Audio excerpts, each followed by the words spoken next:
Assalamualaikum warahmatullahi wabarakatuh. Shalom, Om Swastiastu, Namo Buddhaya, Salam Kebajikan. Yang saya hormati Komisioner Kompolnas Bapak Benny Mamonto dari Irwasda Polda, Kombes Ari, rekan-rekan penyidik sekalian, rekan-rekan wartawan, insan pers yang hadir pada siang hari ini.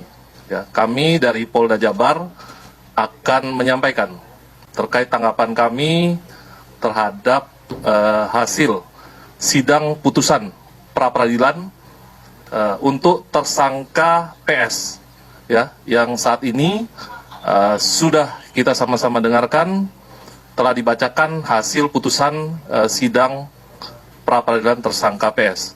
Untuk itu kami dari Polda Jabar tentunya menanggapi sebagai berikut. Ya, yang pertama, tentu dari Polda Jabar kami akan mematuhi putusan sidang pra-peradilan yang telah diputuskan oleh Hakim Tunggal pra-peradilan untuk tersangka PS. Yang kemudian yang kedua, tentunya kami dari Polda Jabar, penyidik, akan menjalankan segala putusan hakim pada sidang pra-peradilan tersangka PS. Itu yang dapat saya sampaikan, hanya dua hal terkait tanggapan kami terkait hasil sidang putusan tersangka PS. Demikian, mungkin ada tambahan dari Pak Benny dari Kompolnas, kami persilakan.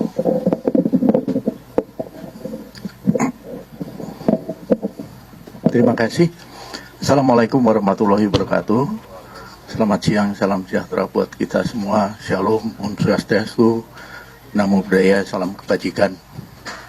Rekan-rekan media, Kompolnas selaku pengawas eksternal Polri, sejak awal kasus ini dilakukan penyidikan, kami mengawal terus.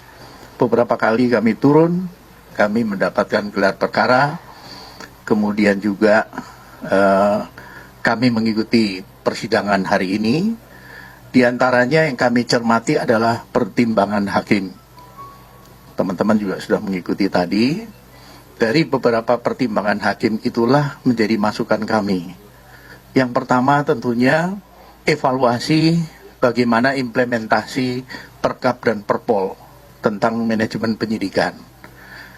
Hakim berpendapat bahwa ada beberapa hal yang tidak dipenuhi.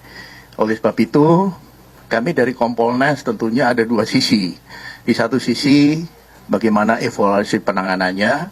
Di sisi lain, juga evaluasi tentang Perkap dan Perpol. Karena aturan itu tidak harga mati. Itu terus dievaluasi sesuai dengan perkembangan yang ada. Jenis kasus tidak bisa dipukul rata. Satu Perkap dan Perpol tentang manajemen penyidikan, ini tidak bisa semua kasus disamakan. Ada perbedaan. Oleh sebab itu kami melihat dari sisi sana. Beda kasus penipuan dengan kasus pembunuhan. Beda dalam hal penanganannya. Beda SOP-nya. Inilah hasil pengamatan kami, makanya kami tadi hadir, mendengar, mencermati apa pertimbangan hakim sampai dengan putusan diberikan. Kami menghormati putusan pra-peradilan ini dan tentunya Polri akan mematuhi dan melaksanakan putusan tersebut. Demikian dari saya. Terima kasih. Wassalamualaikum warahmatullahi wabarakatuh. Om Santi Santi Santi Om. Demikian rekan-rekan, jadi sudah kami sampaikan tanggapan dari Polda Jawa Barat terkait hasil putusan sidang pra-peradilan tersangka PS yang sudah sama-sama kita dengarkan pada hari ini. Kemudian tadi sudah rekan-rekan juga dengarkan penyampaian statement dari Kompolnas, ya, dari Pak Benny Mamonto terkait pengawasan yang masih akan terus dilakukan terkait dengan proses penanganan tersangka PS. Demikian mungkin dari kami, dari Polda Jabar maupun dari Kompolnas. Masih ada pertanyaan? Soal kapan dibebaskan? Ya, jadi kalau terkait dengan pembebasan, ya, tentu kami akan mematuhi segala putusan dari hakim, ya, dari pengadilan. Secepatnya, ya, sesegera mungkin kami akan penuhi sesuai dengan putusan dari hasil sidang pra-peradilan. Kita menunggu, ya, mudah-mudahan secepatnya kita akan segera mematuhi tentunya sesuai dengan putusan. Itu mungkin, ya. Pertama, tahapan pembebasan di mana? Apakah memang harus rehabilitasi dulu atau mungkin ada denda yang harus dibayar tadi sesuai dengan bacaan hakim? Kemudian pertanyaan kedua, status DPO Peggy Peron ini bagaimana Pak? Apakah memang akan dilanjutkan kembali yang dimaksud Peggy Peron? Lalu yang ketiga adalah berkas Peggy kan sudah masuk nih Pak di Kejati. Lantas bagaimana Pak? Baik, jadi terkait dengan teknis tentu akan berproses, ya. Kita harus bersabar tentunya, kita akan melakukan secepatnya. Yang pertama tentu saat ini sudah ada putusan dari hakim pada sidang pra-peradilan. Nah, ini yang dulu yang akan kita lakukan.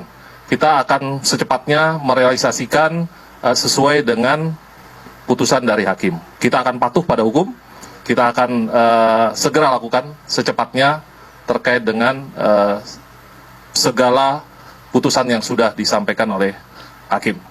Itu kurang lebih jawaban saya, ya. Nanti kita masih berproses, mudah-mudahan juga dari pengadilan bisa menyerahkan ke kita secepatnya. Itu saja mungkin, ya, rekan-rekan. Saya kira tidak ada pertanyaan lagi. Nanti mungkin secara lebih lanjut, mohon doanya kita segera merealisasikan dari hasil putusan sidang pra-peradilan. Terima kasih. Selamat siang. Wassalamualaikum warahmatullahi wabarakatuh.